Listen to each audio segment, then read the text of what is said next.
Women didn't expect men to actually walk away. For years, the warning signs were there, written plainly, almost loudly across culture, media, relationships, and everyday interactions, yet they were treated like background noise, like something distant, something theoretical, something that would never fully materialize into real consequences. What you are witnessing now is not sudden, it is not shocking, and it is not random. It is the natural result of a long chain of decisions, attitudes, and incentives that slowly reshaped how people relate to each other, what they expect from each other, and what they are willing to give. And now that the outcome is here, now that the shift is undeniable, there is a growing sense of urgency, a realization that something fundamental has changed and that it may not be reversible. If you are enjoying these Angry Guy videos, you can show support by buying me a Red Bull with a one-time gift or a monthly pledge using the link in the description. What makes this moment so interesting is not just that things have changed, but that the reaction to the change reveals something deeper about human nature, about expectations, and about how people behave when the system they relied on no longer works the way it used to. For a long time, there was a certain assumption baked into the structure of society, an assumption that no matter how far things were pushed, no matter how much pressure was applied, certain outcomes would remain constant. One of those assumptions was that men would always stay engaged, that they would continue to participate, to provide, to build, to tolerate, and to adapt, regardless of how they were treated or how the rules changed around them. That assumption has now been challenged in a very real way. When people talk about men walking away, they often frame it as something dramatic, something emotional, something reactionary. But in reality, what you are seeing is something far more calculated and far more deliberate. It is not about anger in the traditional sense, it is not about retaliation, and it is not about trying to prove a point to anyone else. It is about a quiet reevaluation of incentives. It is about looking at the landscape, looking at the risks, looking at the rewards, and making a decision that the equation no longer makes sense. And when enough individuals make that decision independently, you start to see a pattern emerge. For decades, there was a push to redefine roles, to challenge traditional structures, and to expand opportunities. And on the surface, that push was framed as progress, as liberation, as a necessary correction to historical imbalances. And in many ways, it did create new opportunities and new freedoms. But what was often overlooked or intentionally ignored was that every change comes with trade offs. Every shift in power dynamics creates new expectations, new responsibilities, and new consequences. The idea that you could take all of the benefits of a system, discard the parts you did not like, and somehow avoid the cost entirely was always unrealistic. What happened instead was a gradual accumulation of advantages on one side, paired with a gradual erosion of incentives on the other. Language changed, expectations changed, social norms changed, and over time, the message became increasingly clear. Men were told in direct and indirect ways that they were not needed in the same way, that their traditional roles were outdated, that their contributions were either replaceable or not valued in the same way they once were. At the same time, the expectations placed on them did not disappear. If anything, they became more complex, more contradictory, and more difficult to navigate. You were expected to be strong, but not intimidating, successful, but not threatening, confident, but not assertive, present, but not controlling, supportive, but not authoritative. It became a balancing act with constantly shifting rules where the definition of acceptable behavior could change depending on the context, the audience, or even the moment. And over time, that kind of environment creates fatigue. It creates uncertainty. It creates a situation where the safest option is often to disengage rather than to participate. What is important to understand is that this did not happen overnight. It was a slow process, a gradual shift that many people did not fully notice until it reached a tipping point. And now that it has, the reactions, are starting to diverge. On one side, you have men who have already made the decision to step back, to simplify their lives, to focus on their own well being, their own interests, and their own goals without the added complexity of navigating relationships that no longer feel mutually beneficial. On the other side, you have a growing recognition that something is missing, that the dynamics that once existed are no longer functioning in the same way, and that the outcomes are not what people expected. There's a certain irony in this situation because for a long time, independence was the goal. The ability to operate without reliance on others, the ability to make decisions without constraint, the ability to prioritize individual desires over collective structures. And now that that independence has been achieved to a significant degree, there's a realization that independence also comes with isolation, with responsibility, and with the absence of certain forms of support that were once taken for granted.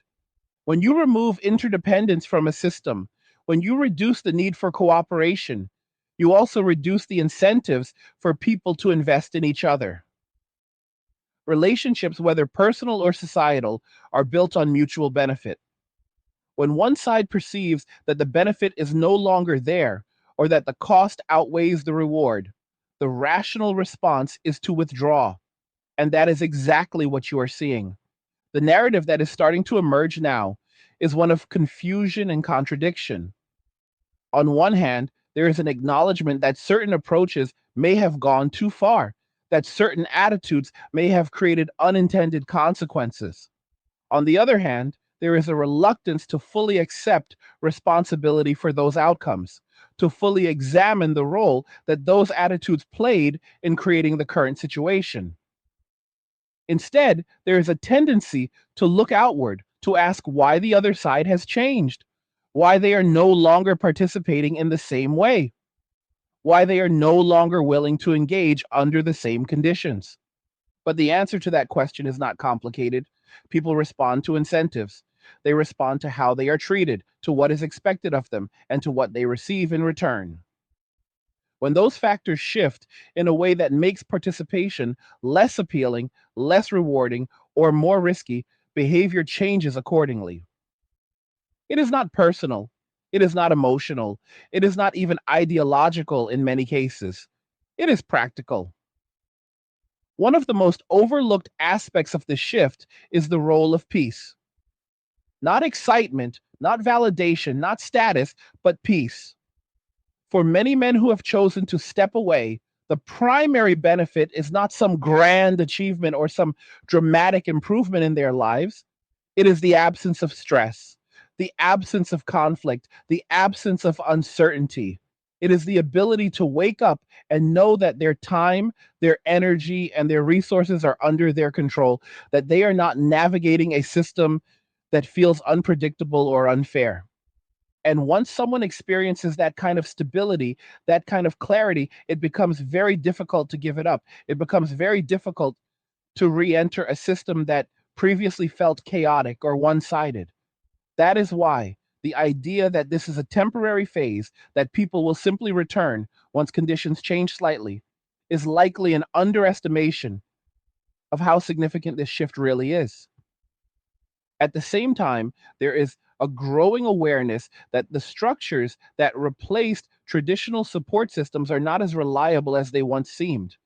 The idea that institutions could fully replace interpersonal relationships, that systems could provide the same level of stability and support, is being tested in real time. Economic pressures, resource constraints, and changing priorities are revealing the limitations of those systems. And as those limitations become more apparent, the question of what comes next becomes more urgent. This is where the tension becomes most visible. There is a desire to maintain the benefits that have been gained, the freedoms, the opportunities, the independence, while also seeking the stability and support that may have been lost in the process. But those two things are not always compatible in the way people hope. You cannot have a system that maximizes individual autonomy while also providing the same level of collective support without some form of trade off. And that trade off is what is now being confronted. What you are seeing now is not just a shift in behavior, it is a shift in perception, a realization that the assumptions that guided previous decisions may not hold true in the current environment, a recognition that the balance of incentives has changed and that the outcomes are different as a result. And with that recognition comes a period of adjustment, of reassessment, of trying to figure out what a new equilibrium might look like. But finding that equilibrium is not simple because it requires honesty. It requires acknowledging not just what has been gained, but what has been lost. It requires examining not just the intentions behind certain movements, but the actual outcomes they produced. And it requires a willingness to accept that some of those outcomes may not align with the original goals. For the men who have already stepped away, that process has largely already happened. They have already gone through the phase of questioning, of evaluating, of deciding what works for them and what does not. For others, that process is just beginning. And as it unfolds, you will likely see more of the same patterns, more people reaching similar conclusions, more adjustments in behavior that reflect the changing landscape. The key point here is that this is not about blame, and it is not about assigning fault to one side or the other. It is about understanding cause and effect. It is about recognizing that systems are shaped by the incentives they create, and that when those incentives change, so does behavior. It is about seeing the bigger picture, the long term trends, and the underlying dynamics that drive them. And right now, those dynamics are pointing in a very clear direction. People are prioritizing their own well being, their own stability, and their own peace over participation in systems that no longer feel balanced or beneficial. That trend is not limited to one group. It is a broader reflection of how individuals respond to changing conditions. But in this specific context, it is particularly visible, particularly pronounced, and particularly impactful. There's a tendency to look at situations like this and search for a single turning point, a single moment where everything changed. But that kind of thinking misses the deeper reality of how shifts like this actually unfold. What you are seeing is the result of accumulated pressure over time, the result of countless small decisions, repeated messages, and reinforced behaviors that gradually reshape expectations. It is like watching a coastline erode, not through one massive wave, but through years of tides slowly wearing it down until one day the land that used to be there is simply gone. And when people finally notice, they often react as if it happened overnight, as if it was sudden, when in truth, it was always happening in plain sight. For a long time, there was a belief that certain dynamics were permanent, that no matter how much the surrounding conditions changed, the core structure would remain intact. That belief created a kind of complacency, a sense that there was no real risk in pushing boundaries, no real consequence in altering expectations, because the foundation would always hold. But foundations are only stable when the forces acting on them remain within certain limits. When those limits are exceeded, even gradually, the structure begins to weaken in ways that are not immediately visible. One of the key elements that contributed to this shift is the normalization of asymmetry. Over time, it became increasingly acceptable for expectations to be uneven, for one side to carry more responsibility while the other retained more flexibility. This was often justified as a corrective measure, a way to address past imbalances.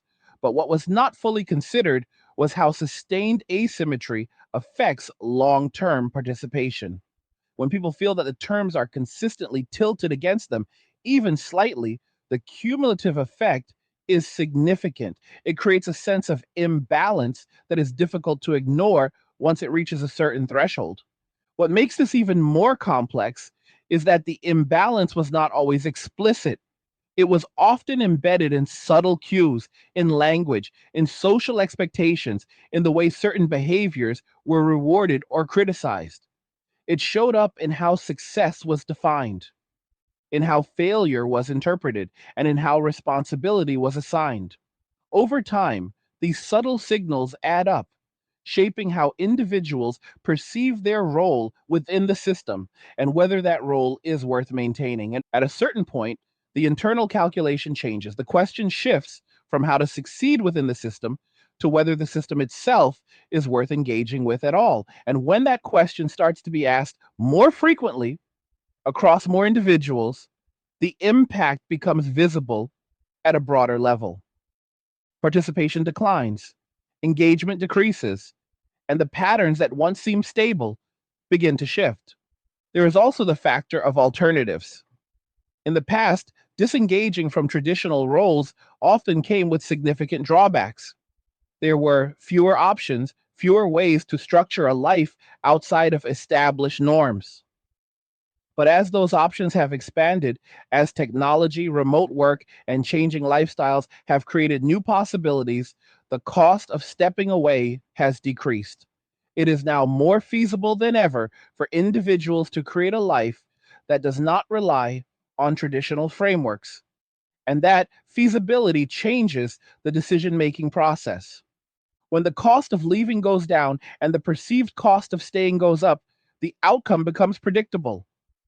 More people choose to leave, not in a dramatic or confrontational way, but quietly, gradually, and with a sense of finality that reflects a considered decision rather than an impulsive reaction.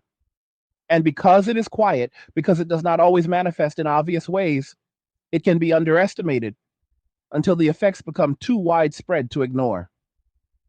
Another aspect that deserves attention is the role of expectations versus reality. For years, there was a narrative that certain changes would lead to better outcomes for everyone, that increased independence, increased autonomy, and increased flexibility would create a more balanced and equitable environment.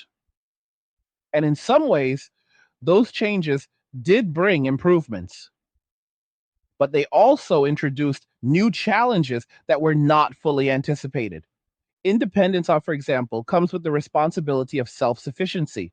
Autonomy comes with the burden of decision making without support. Flexibility comes with uncertainty and the need to constantly adapt. These are not inherently negative, but they are demanding and they require a different kind of resilience. When those demands are not evenly distributed or when they are combined with a lack of stable support systems, the result can be a sense of strain that builds over time. What you are seeing now is a response to that strain, a recalibration of priorities, a decision to focus on what is manageable, what is predictable, and what provides a sense of control. For many, that means simplifying their lives, reducing complexity, and avoiding situations that introduce unnecessary risk or uncertainty.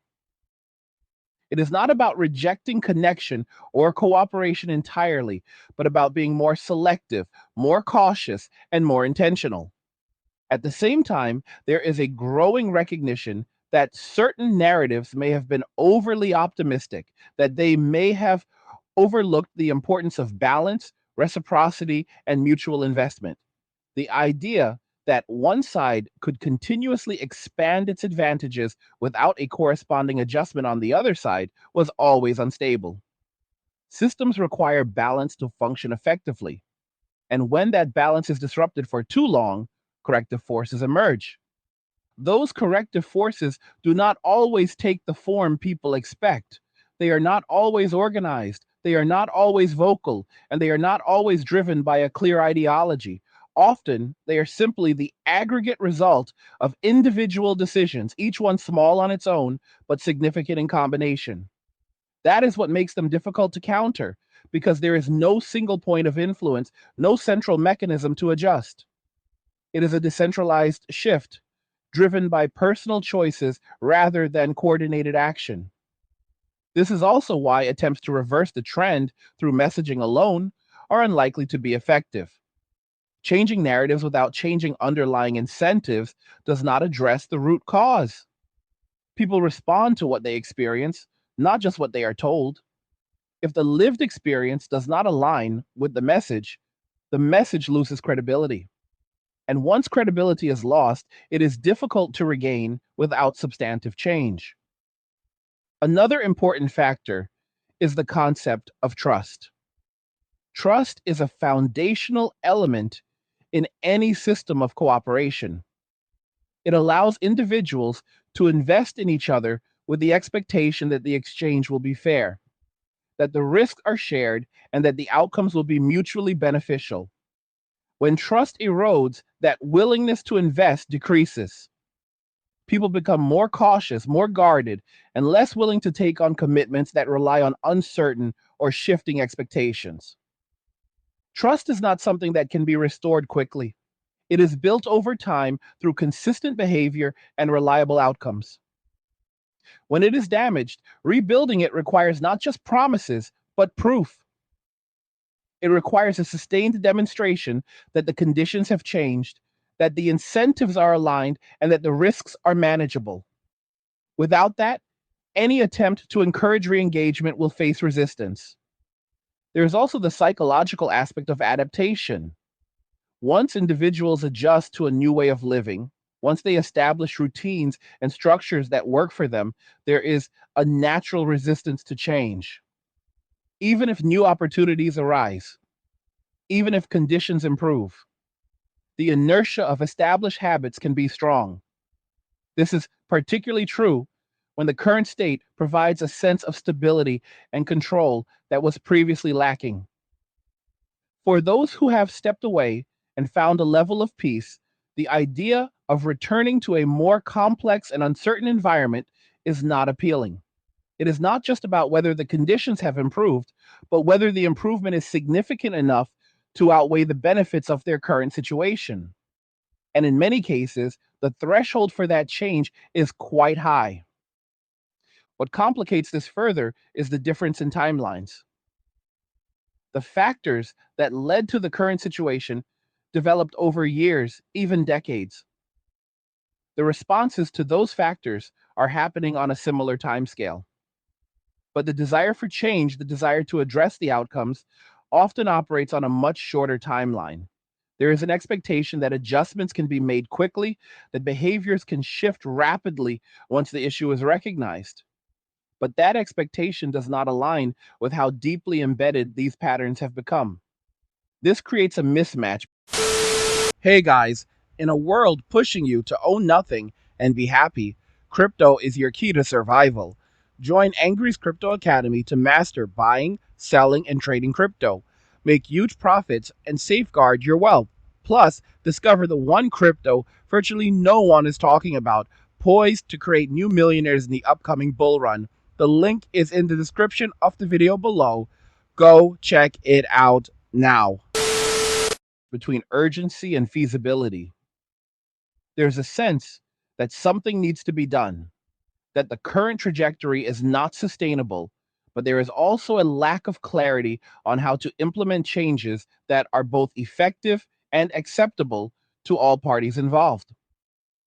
Quick fixes are unlikely to address the complexity of the situation, and long-term solutions require patience, consistency, and a willingness to confront uncomfortable realities. Another dimension to consider is the role of perception. How people interpret the current situation influences how they respond to it. If the shift is seen as a temporary anomaly, the response may be to wait for things to return to normal. If it is seen as a structural change, the response may be to adapt to a new reality. These interpretations shape behavior in ways that can either reinforce or counteract the trends that are already in motion. Right now, there is a mix of both perspectives. Some view the current state as a phase, something that will eventually correct itself. Others see it as a new baseline, a fundamental change in how people approach relationships, responsibilities, and priorities. The outcome will likely depend on which perspective becomes more dominant over time and how that perspective influences collective behavior. It is also worth noting that not everyone is affected in the same way. Different individuals, different groups, and different contexts experience these changes differently. For some, the impact is immediate and significant. For others, it is more gradual and less noticeable. This variation can create a disconnect in how the situation is understood and discussed, with different people focusing on different aspects based on their own experiences. That disconnect can make it more difficult to reach a shared understanding of the problem and a shared approach to addressing it. Without that shared understanding, efforts to create solutions can become fragmented, with different approaches competing rather than complementing each other. This fragmentation can slow progress and prolong the period of adjustment. At its core, what you are witnessing is a rebalancing process. A system that has moved away from equilibrium is now adjusting in response to the forces acting on it. That adjustment is not smooth, it is not coordinated, and it is not necessarily predictable. But it is driven by the same fundamental principles that govern any system of interaction: incentives, costs, benefits, and the distribution of those elements across participants. As this process continues, there will likely be further shifts in behavior, further changes in expectations, and further adjustments in how people approach their roles within the system. Some of these changes will be subtle, others more pronounced, but all of them will contribute to the overall trajectory. The key question moving forward is not just what changes will occur, but how those changes will be integrated into a new framework that can sustain itself over time. That requires more than just reacting to current conditions. It requires a deliberate effort to understand the underlying dynamics, to address the root causes, and to create a balance that is both stable and adaptable. And that is where the real challenge lies. Not in identifying that something has changed, but in determining what kind of system can emerge from this transition that meets the needs of those who participate in it, that aligns incentives in a way that encourages engagement, and that provides a foundation for long term stability rather than short term adjustment. At a deeper level, what is unfolding is not just a behavioral shift, but a philosophical one, a quiet restructuring of how people define value, purpose, and fulfillment in their lives. For a long time, there was a widely accepted script that outlined what a successful life was supposed to look like, what milestones mattered, what roles people were expected to play, and how those roles fit together to create a functioning whole. That script was not perfect, but it was clear enough that most people could follow it without constantly questioning whether it made sense. What you are seeing now is what happens when that script loses its authority, when people begin to question not just the details, but the premise itself. When individuals step outside of that script, even slightly, they gain perspective. They begin to see which parts were based on genuine mutual benefit and which parts were sustained by expectation alone. They start to distinguish between what was meaningful and what was simply habitual. And once that distinction becomes clear, it changes how they allocate their time, their energy, and their attention. This is not a loud transformation. It does not announce itself. It is quiet, internal, and often invisible until its effects become widespread. And one of the most significant consequences of this shift is the redefinition of success. Success is no longer automatically tied to external validation, to meeting predefined milestones, or to fulfilling roles that were once considered essential. Instead, it is increasingly defined by internal metrics, by personal satisfaction, by the ability to maintain stability, autonomy, and a sense of control over one's own life. This redefinition alters priorities in a fundamental way. It changes what people are willing to pursue, what they are willing to tolerate, and what they are willing to sacrifice. When success becomes internal rather than external, the leverage that external systems have over individuals decreases. The ability to motivate participation through status, expectation, or social pressure becomes less effective. People are less responsive to narratives that do not align with their lived experience and more focused on outcomes that directly impact their well being.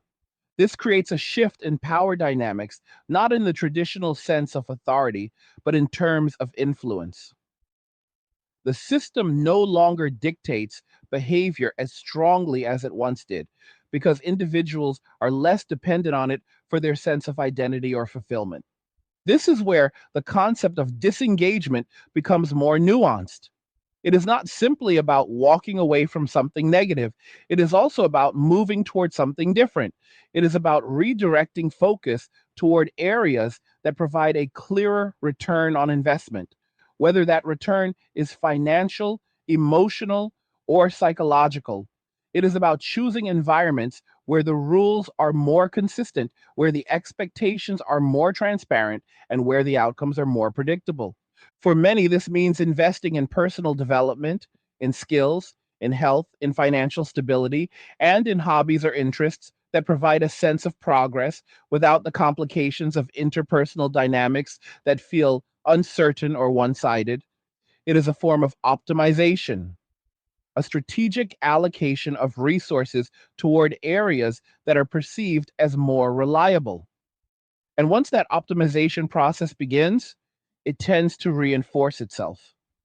The more individuals experience the benefits of this approach, the more they are inclined to continue it.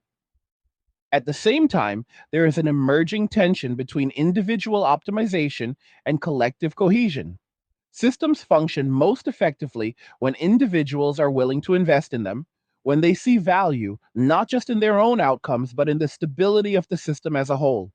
When that willingness decreases, the system becomes more fragile. It relies more heavily on those who remain engaged and less on a broad base of participation. This can create imbalances that further accelerate the cycle of disengagement.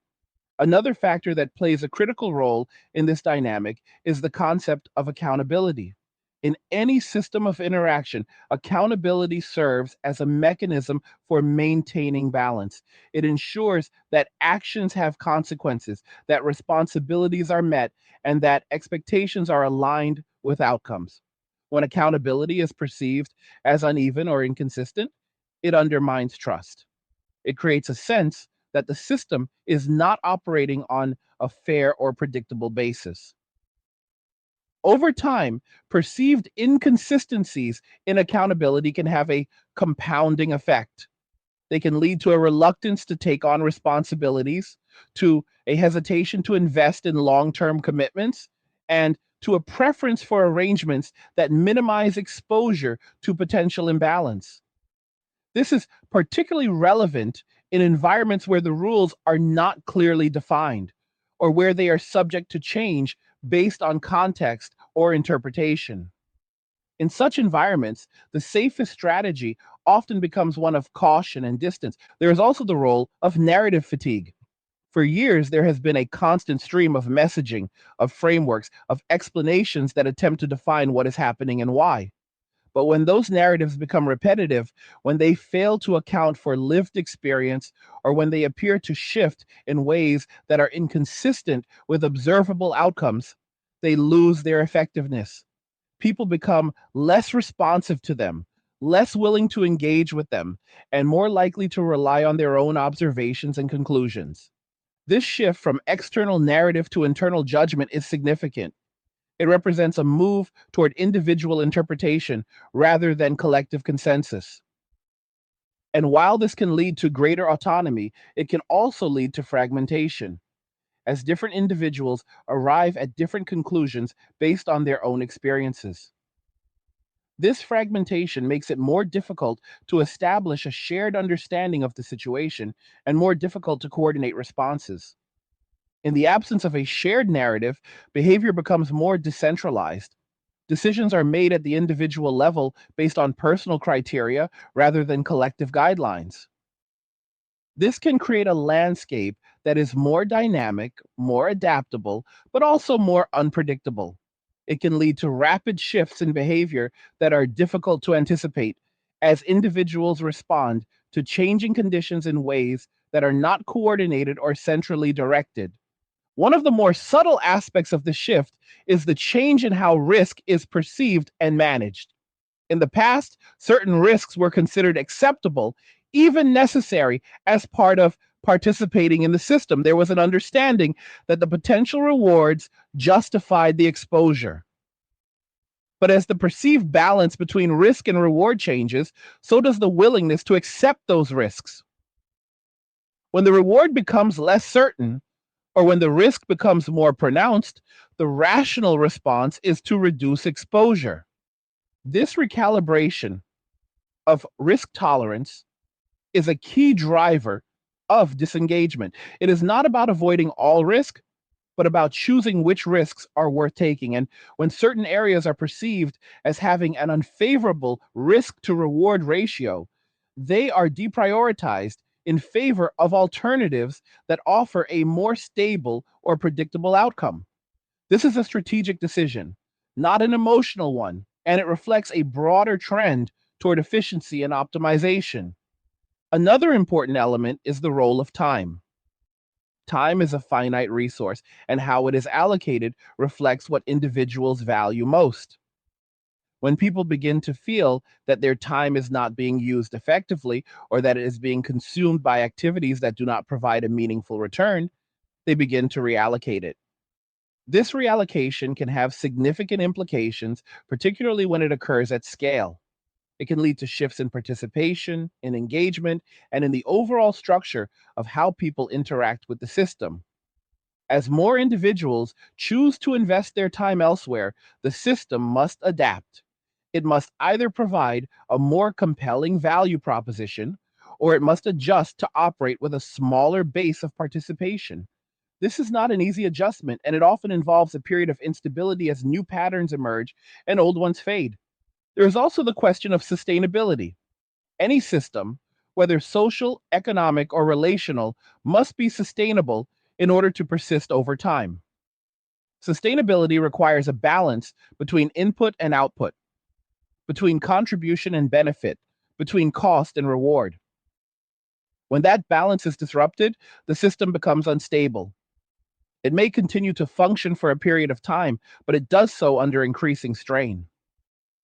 What you are seeing now is a recognition of that strain, a growing awareness that the current configuration may not be sustainable in its current form. This awareness is driving a search for alternatives, for ways to restructure the system in a way that restores balance.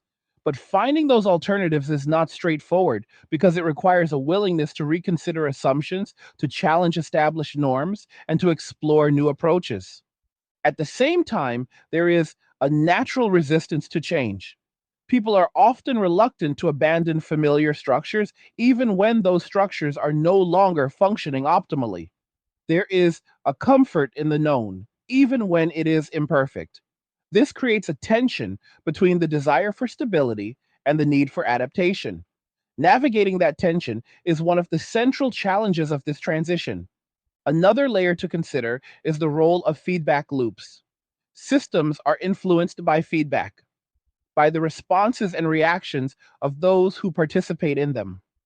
When feedback is ignored or when it is not effectively integrated into the system, it can lead to a divergence between the system's design and its actual performance.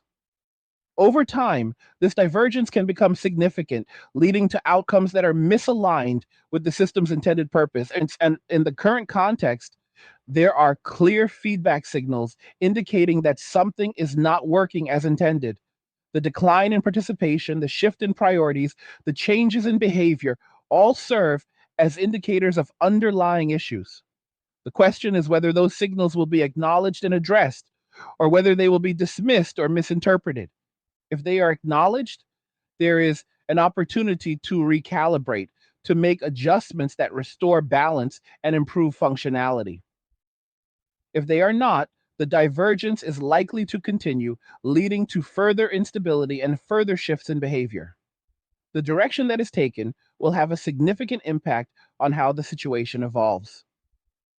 It is also important to recognize that change does not occur in isolation.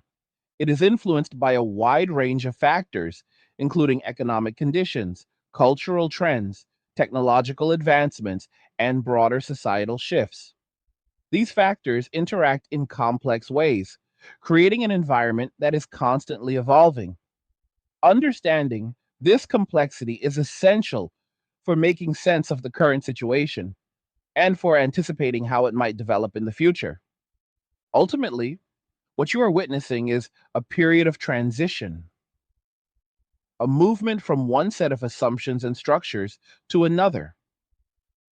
Transitions are inherently uncertain, and they often involve a degree of disruption as old patterns give way to new ones.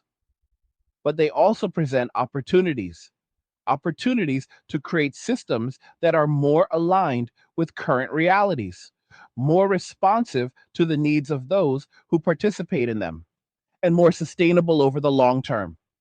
The outcome of this transition is not predetermined. It will be shaped by the decisions that individuals and groups make, by how they respond to the challenges they face, and by the willingness to engage in the kind of reflection and adjustment that is necessary to move forward. And while the path may not be clear, the direction is becoming increasingly defined by the choices that are being made right now, quietly, consistently, and with a growing sense of intention. There is another layer to all of this that does not get talked about enough, and that is the role of expectations that were never formally agreed upon, yet were treated as if they were guaranteed. For a long time, there was an invisible contract that governed how people interacted, what they provided, and what they received in return. It was not written down, it was not negotiated openly, but it was understood well enough that most people operated within its boundaries without needing to question it. That contract has now been rewritten, not through a single decision, but through a series of gradual shifts that changed its terms piece by piece until it became something entirely different. What makes the situation particularly difficult is that not everyone recognizes that the contract has changed. Some are still operating under the old assumptions, expecting outcomes that were once predictable but are no longer guaranteed. Others have already adjusted to the new reality, recalibrating their expectations and behavior accordingly. This creates a disconnect, a mismatch between what one side expects and what the other is willing to provide. And when that mismatch becomes too large, it leads to frustration, confusion, and ultimately disengagement. The idea that certain outcomes are guaranteed simply because they were common in the past is one of the biggest misconceptions driving the current tension. Patterns that existed under one set of conditions do not automatically persist when those conditions change. When the underlying incentives shift, the patterns shift with them. This is not a matter of opinion, it is a matter of cause and effect. Yet there is often resistance to accepting this because it requires letting go of assumptions that have been deeply ingrained over time. One of the most significant changes in this invisible contract is the shift from obligation to optionality. In the past, many roles and responsibilities were seen as obligations, as things that individuals were expected to fulfill regardless of personal preference. That sense of obligation created a level of stability because it ensured that certain functions would be carried out, even if they were not always immediately rewarding.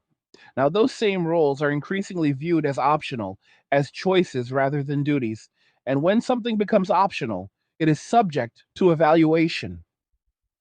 It must justify itself in terms of value, in terms of benefit, in terms of alignment with personal priorities. This shift toward optionality changes everything. It means that participation is no longer automatic. It must be earned, maintained, and continuously reinforced. It means that systems can no longer rely on default behavior, but must actively provide reasons for individuals to remain engaged. And if those reasons are not compelling enough, people will choose alternatives that better meet their needs. There is also the issue of delayed consequences. For a long time, many of the changes that were being implemented did not produce immediate negative outcomes. In fact, in the short term, they often appeared to produce positive results. This created a sense that the direction was correct, that the adjustments were working as intended. But not all consequences are immediate. Some take time to develop, to accumulate, to reach a point where they become visible and undeniable. What you are seeing now is the manifestation of those delayed consequences. The effects of decisions made years ago are now becoming apparent, and they are interacting with current conditions in ways that amplify their impact. This can make the situation feel more sudden and more intense than it actually is, because the buildup was not fully recognized as it was happening. It is like watching a slow burn that eventually reaches a flashpoint, where everything that was building beneath the surface suddenly becomes visible. Another important element is the concept of substitution. When one option becomes less attractive, individuals look for alternatives that can fulfill similar needs with fewer drawbacks. In the past, those alternatives may not have been as accessible or as viable, but as new options have emerged, they have provided a pathway for people to meet their needs outside of traditional structures. Whether it is through different forms of social interaction, different living arrangements, or different ways of organizing their lives, these alternatives reduce the dependency on any single system. This reduction in dependency is critical because it shifts the balance of power. When individuals are less dependent on a system, they have more leverage. They can choose whether to participate and under what conditions. This forces the system to adapt, to compete for participation rather than assuming it. And in cases where the system fails to adapt effectively, participation continues to decline. At the same time, there is a growing awareness of trade offs that were previously overlooked. Every system, every arrangement, every set of expectations involves trade offs. The challenge is not to eliminate trade offs, but to choose ones that are acceptable, that align with individual priorities and values. When people begin to feel that the trade offs are no longer acceptable, that they are giving up more than they are receiving, they begin to reconsider their involvement. This reconsideration is not always immediate.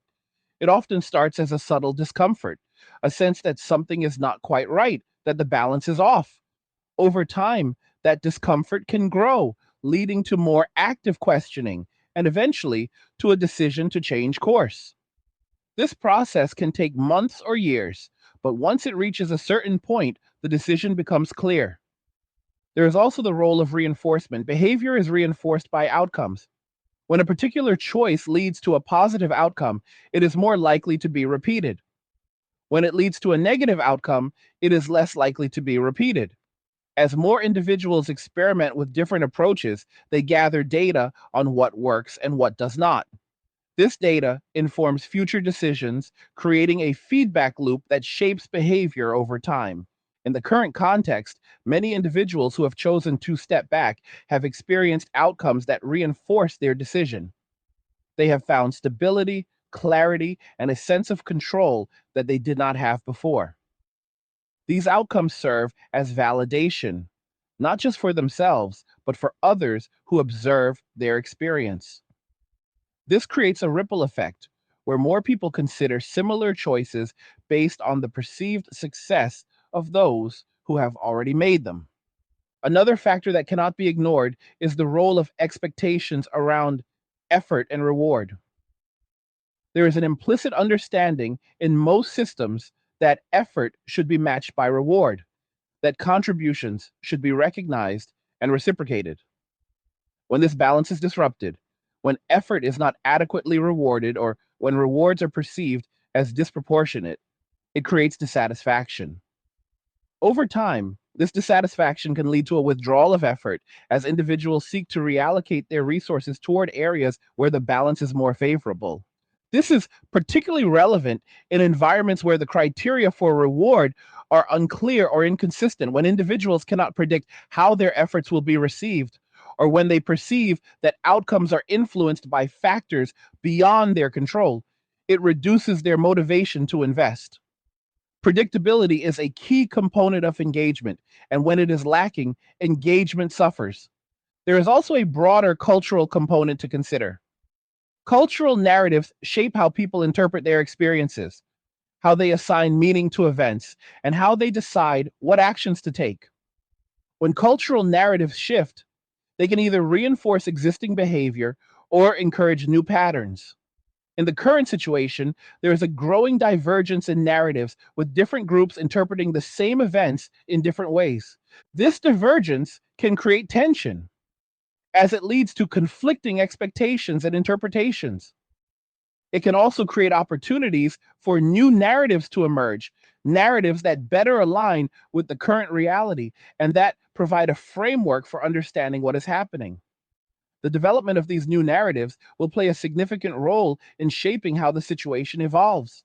Another dimension that is often overlooked is the role of emotional investment.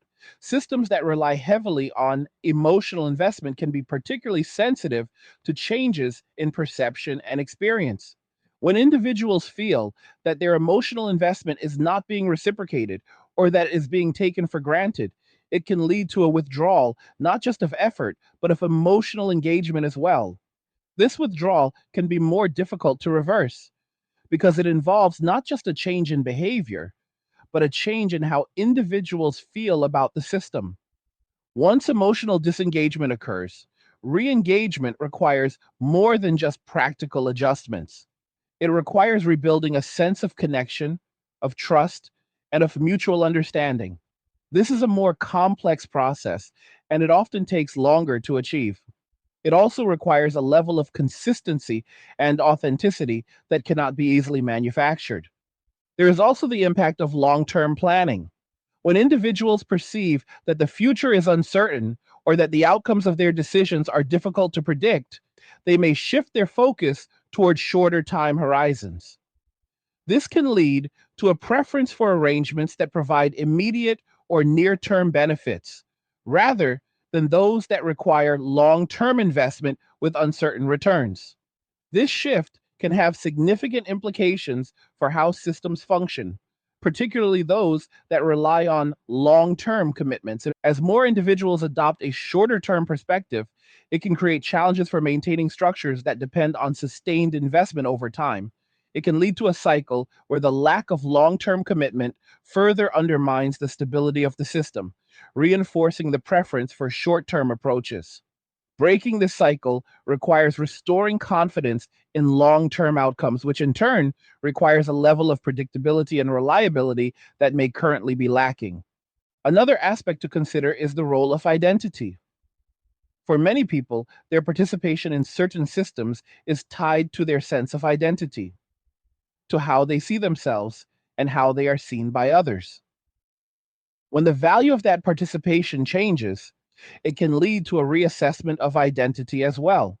Individuals may begin to define themselves in new ways based on different criteria, different priorities, and different experiences. This redefinition of identity can be both liberating and challenging. It allows for greater flexibility and autonomy, but it also requires letting go of familiar roles and expectations. It requires building a new sense of self that is not dependent on the structures that previously provided validation. This process can take time, and it can involve a period of uncertainty as individuals navigate the transition. As all of these factors interact, they create a complex and evolving landscape. There is no single cause, no single solution, and no simple path forward. What exists instead is a series of interconnected dynamics, each influencing the others, each contributing to the overall trajectory. Understanding these dynamics is essential for making sense of what is happening and for anticipating how it might unfold. What is clear is that the current state is not static. It is part of an ongoing process of adjustment and realignment.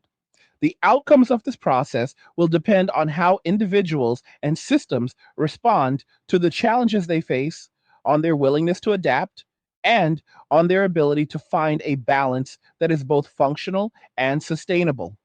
And while the path may be uncertain, the direction is being shaped by the choices that are being made, one decision at a time, across a wide and diverse range of experiences.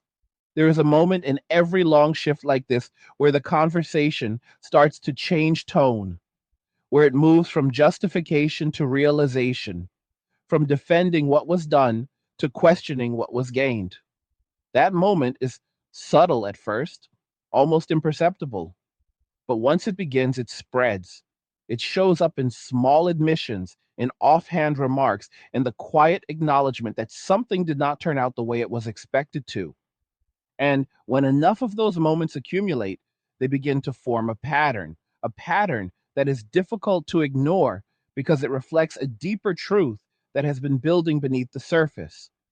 What makes this stage particularly complex is that it requires a level of introspection that is often uncomfortable. It requires looking back at decisions, at attitudes, at beliefs, and asking whether they were as sound as they seemed at the time. It requires separating intention from outcome, recognizing that even well intentioned actions can lead to unintended consequences. And it requires a willingness to accept that some of those consequences may not be easily reversible. One of the key challenges in this process is the tendency to protect one's own perspective. It is natural to want to believe that one's decisions were justified, that the path taken was the right one given the information available at the time. Admitting otherwise can feel like a loss, like a concession that something important was misjudged. But without that admission, without that willingness to reassess, it becomes difficult to move forward in a meaningful way. At the same time, there is a growing awareness that the current situation cannot be sustained indefinitely in its present form. The imbalances that have developed, the shifts in behavior, the changes in participation, all point to a system that is under strain. And while systems can endure strain for a period of time, they eventually reach a point where adjustment becomes necessary, not as an option, but as a requirement for continued functionality. This is where the concept of recalibration becomes important. Recalibration is not about returning to a previous state because the conditions that existed in the past no longer exist in the same way. It is about finding a new balance that reflects current realities, that aligns incentives in a way that encourages participation, and that distributes responsibilities in a manner that is perceived as fair and sustainable. Achieving this kind of recalibration requires a clear understanding of what has changed, why it has changed, and what needs to be adjusted in response. One of the first steps in this process is acknowledging that the rules of engagement have shifted. What was once assumed, what was once expected, what was once taken for granted can no longer be relied upon in the same way. This requires a redefinition of expectations, a clarification of roles, and a more explicit understanding of what each party is willing to contribute and what they expect in return. Without this clarity, misunderstandings are likely to persist, and the cycle of frustration and disengagement will continue. Another critical element is the restoration of balance in how effort and reward are distributed. When one side perceives that it is consistently contributing more than it receives, it creates a sense of inequity that undermines long term engagement. Restoring balance does not mean achieving perfect equality in every instance, but it does mean creating a system where contributions are recognized, where efforts are reciprocated, and where outcomes are perceived as proportional to the input provided. This also ties into the importance of consistency. Inconsistent application of rules, inconsistent responses to behavior, and inconsistent expectations create an environment of uncertainty. In such an environment, individuals are less likely to invest because they cannot reliably predict the outcome of their actions. Consistency, on the other hand, provides a foundation for trust. It allows individuals to make informed decisions based on a stable set of expectations, reducing the perceived risk of participation. There is also the question of communication. Effective communication is essential for aligning expectations, for addressing misunderstandings, and for building a shared understanding of the situation. But communication is not just about what is said, it is about how it is received. It requires a willingness to listen, to consider perspectives that may differ from one's own, and to engage in dialogue that is focused on understanding rather than defending. In the current context, there is a need for communication that goes beyond surface level explanations. There is a need for honesty, for transparency, and for a willingness to address difficult topics without resorting to simplification or deflection.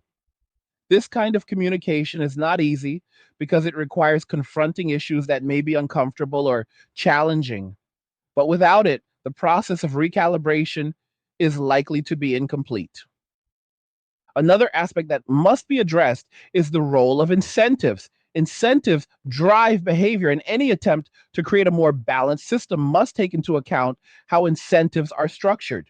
This includes not only material incentives, such as financial rewards, but also social and psychological incentives, such as recognition, respect, and a sense of belonging.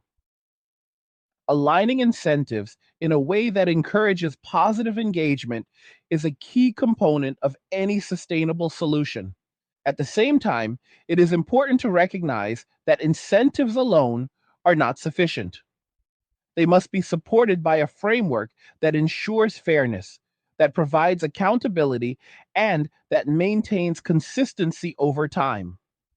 Without this framework, incentives can become distorted, leading to unintended consequences that further complicate the situation. There is also the issue of expectations around responsibility. Responsibility is a fundamental component of any system of interaction, but it must be clearly defined and consistently applied. When responsibility is ambiguous or when it is unevenly distributed, it creates confusion and dissatisfaction. Clarifying responsibilities and ensuring that they are aligned with capabilities and expectations is essential for creating a system that functions effectively. In addition to these structural considerations, there is a need to address the psychological aspects of the transition. Change, even when necessary, can be challenging. It can create uncertainty, discomfort, and resistance. Supporting individuals through this transition requires an understanding of these psychological factors and a willingness to provide the guidance and support needed to navigate them. This includes acknowledging the emotional dimension of the situation. While much of the discussion focuses on practical considerations, the emotional impact of these changes cannot be ignored. Feelings of frustration, disappointment, and uncertainty are natural responses to a shifting landscape. Addressing these emotions rather than dismissing them is an important part of the process of moving forward. There is also the role of leadership, both formal and informal. Leadership in this context is not about authority, but about influence. It is about setting an example, about demonstrating the behaviors that contribute to a balanced and sustainable system, and about guiding others toward a more constructive approach. Effective leadership can help to bridge gaps in understanding, to facilitate communication, and to create a sense of direction during a period of uncertainty. At the same time, leadership must be grounded in reality. It must be based on an accurate assessment of the situation rather than on idealized notions of what should be. This requires a willingness to confront difficult truths, to make adjustments as needed, and to remain adaptable as conditions continue to evolve. Another important consideration is the role of time in the recalibration process. Meaningful change does not happen instantly. It requires a sustained effort, consistent application of new approaches, and a willingness to adapt based on feedback and experience. Expecting immediate results can lead to frustration and disillusionment, particularly when dealing with complex systems that have developed over a long period of time. Patience, in this context, is not about passivity, but about persistence. It is about maintaining a focus on long term outcomes. Even when short term progress may be slow or uneven, it is about recognizing that building a stable and sustainable system requires time, effort, and a commitment to continuous improvement. There is also the question of adaptability. The environment in which these changes are taking place is not static. It is influenced by a range of factors that are constantly evolving. This means that any solution must be flexible, capable of adjusting to new conditions as they arise. Rigid approaches are unlikely to be effective in such a dynamic context. Adaptability requires a mindset that is open to change, that is willing to experiment with new approaches, and that is responsive to feedback. It requires a willingness to learn from experience, to identify what works and what does not, and to make adjustments accordingly. This iterative process is essential for navigating the complexities of the current situation. As this process unfolds, there will likely be a period of transition where old patterns coexist with new ones. This can create a sense of ambiguity as individuals navigate between different sets of expectations and norms. Over time, however, as new patterns become more established, this ambiguity is likely to decrease, leading to a more stable and predictable environment. The ultimate goal of this process is not to recreate the past, but to create a system that is better aligned with present realities. A system that recognizes the importance of balance, that values mutual benefit, and that provides a framework for sustainable interaction. Achieving this goal will require a collective effort, a willingness to engage with the complexities of the situation, and a commitment to finding solutions that are both practical and equitable. What is clear is that the current trajectory is not fixed. It is being shaped by the decisions that are made, by the actions that are taken, and by the willingness to address the underlying issues that have led to this point. The path forward is not predetermined, but it is influenced by the choices that are being made in real time across a wide range of contexts and experiences. And while the challenges are significant, they are not insurmountable. With a clear understanding of the dynamics at play, a commitment to balance and fairness, and a willingness to adapt, it is possible to navigate this transition in a way that leads to a more stable and sustainable outcome. But that outcome will not happen by default. It will require effort, intention, and a recognition that meaningful change begins with a willingness to see things as they are rather than as they were once assumed to be. There comes a point in every cycle like this where the illusion of permanence finally breaks, where people stop asking whether things will go back to how they were and begin to accept that what existed before is not coming back in the same form. That realization is not loud. It does not arrive with a clear signal or a defined moment, but once it settles in, it changes how everything is viewed. It reframes expectations, it reshapes decisions, and it forces a level of clarity that was previously avoided because it was easier to believe that the old structure would eventually reassemble itself. That clarity brings with it a kind of finality, not necessarily in the sense that change stops, but in the sense that certain assumptions are no longer viable. The idea that participation can be compelled without incentive, the idea that imbalance can persist without consequence, the idea that one side can indefinitely extract value without maintaining reciprocity. All of these begin to dissolve under the weight of reality. What replaces them is not a neat or orderly system, but a more grounded understanding of how people actually behave when given the freedom to choose. And that is the central thread running through everything you are seeing now. Choice, not theoretical choice, not symbolic choice, but real, actionable choice. The ability to opt in or opt out, to engage or to withdraw, to invest or to redirect. When that level of choice becomes widely exercised, it exposes the true strength of any system. It reveals whether participation is driven by genuine value or by inertia and expectation. And in this case, what is being revealed is that a significant portion of participation was sustained not by strong incentives, but by tradition, by assumption, and by a belief that alternatives were limited. Now that those alternatives are visible, now that they are accessible, the comparison becomes unavoidable. People begin to measure not just what they are told they should value, but what they actually experience. They weigh the cost of engagement against the benefit of disengagement, and for many, the calculation is leading them in a direction that would have been unlikely in previous decades. This is not because people have fundamentally changed in their nature, but because the environment in which they are making decisions has changed in ways that alter the outcome of that calculation. What makes this particularly significant is that it is not being driven by a centralized movement or a coordinated effort. It is decentralized, organic, and driven by individual decisions that align in aggregate. This makes it resilient to simple countermeasures. You cannot address it with a single policy, a single message, or a single adjustment because it is not originating from a single source. It is emerging from the cumulative effect of many independent evaluations that are arriving at similar conclusions. As this continues, there is an increasing tendency to reinterpret the past through the lens of the present. Actions that were once seen as necessary or justified are being reevaluated in light of their outcomes.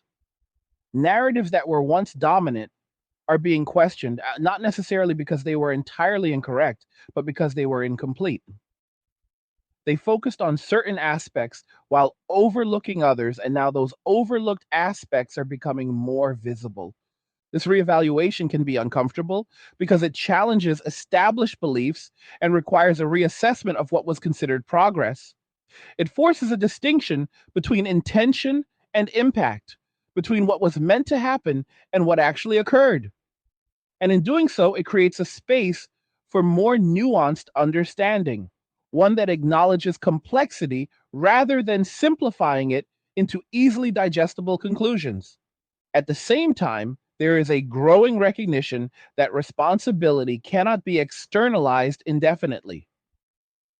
While it is easy to attribute outcomes to external factors, to circumstances, or to the behavior of others, there comes a point where internal factors must be examined as well. This is not about assigning blame, but about understanding contribution. Every system is shaped by the actions of those who participate in it, and acknowledging that participation is a necessary step toward meaningful change. This acknowledgement opens the door to a different kind of conversation, one that is less focused on defending positions and more focused on identifying solutions. It shifts the emphasis from what went wrong to what can be done differently moving forward. And while this shift does not guarantee a resolution, it creates the conditions under which a resolution becomes possible. One of the most important elements in this next phase is the concept of alignment, alignment of expectations, alignment of incentives, alignment of responsibilities. Without alignment, even well intentioned efforts can lead to further imbalance. With alignment, there is a greater likelihood that actions will lead to outcomes that are beneficial for all parties involved. Achieving alignment requires clarity. It requires a clear understanding of what each party values, what they are willing to contribute, and what they expect in return. It requires open communication, not just about preferences, but about boundaries and limitations. And it requires a willingness to adjust when misalignment is identified, rather than persisting in a configuration that is not working. Another critical factor is the restoration of mutual respect. Respect is often discussed in abstract terms, but in practical terms, it is reflected in how people treat each other, how they communicate, and how they acknowledge each other's contributions. When respect is lacking, it undermines the foundation of any interaction. When it is present, it facilitates cooperation and reduces friction. Restoring respect is not about returning to outdated norms or roles, but about recognizing the inherent value of each participant and ensuring that this value is reflected in how they are treated. It is about creating an environment where contributions are acknowledged, where efforts are appreciated, and where individuals feel that they are part of a balanced exchange rather than a one sided arrangement. There is also the need to address the issue of sustainability in a more deliberate way. Sustainability is not just about maintaining a system in its current form, but about ensuring that it can adapt and continue to function effectively over time. This requires a focus on long term outcomes rather than short term gains, on stability rather than volatility, and on balance rather than excess. In practical terms, this means designing systems that are resilient to change, that can absorb shocks without collapsing, and that can evolve as conditions shift. It means avoiding extremes, whether in expectations and responsibilities or in incentives. And instead, I'm aiming for configurations that are flexible and adaptable. Another aspect that will play a significant role in shaping the future is the concept of trust rebuilding. Trust, once diminished, does not return automatically. It must be rebuilt through consistent behavior, through reliability, and through demonstrated commitment to fairness. This is a gradual process, one that requires patience and persistence. Rebuilding trust also requires transparency. It requires being clear about intentions, about actions, and about outcomes. It requires reducing ambiguity and ensuring that expectations are communicated effectively. Without transparency, efforts to rebuild trust are likely to be met with skepticism, as individuals remain uncertain about whether the underlying issues have truly been addressed. There is also the importance of adaptability at the individual level. As systems evolve, individuals must also adapt in order to navigate the changing landscape.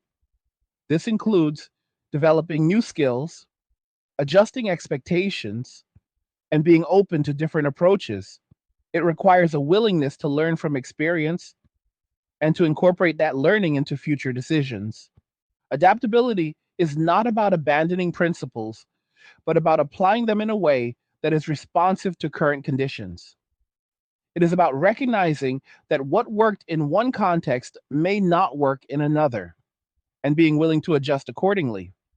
This flexibility is essential for maintaining relevance and effectiveness in a dynamic environment. As this process continues, there will likely be a period of convergence where new patterns begin to stabilize and a new equilibrium starts to form. This equilibrium will not be identical to what existed before, but it will reflect a balance that is better suited to the current realities. It will incorporate lessons learned from the past while also accommodating the changes that have occurred.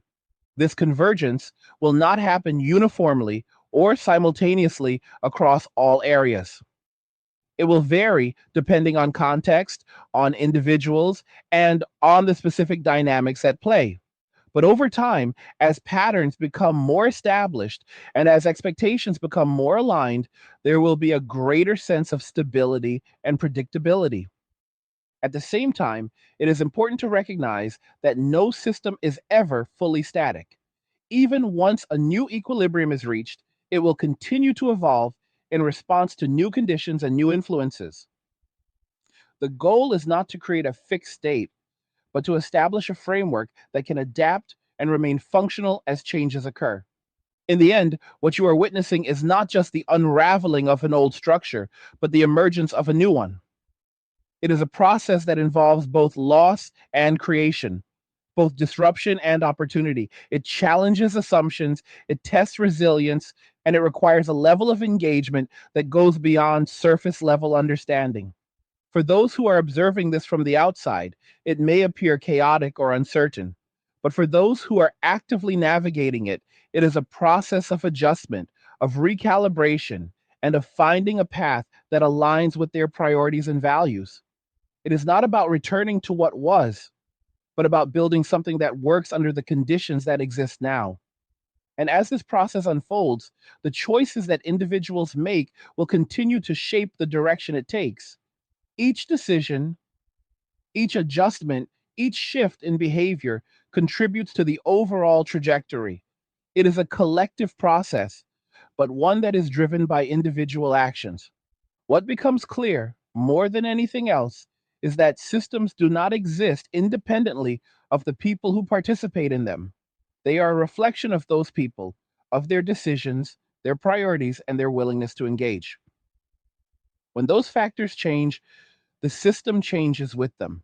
And right now, those factors are in motion, moving toward a configuration that is still being defined, but that is increasingly shaped by a desire for balance, for clarity, and for a form of engagement that is grounded in mutual benefit rather than assumption.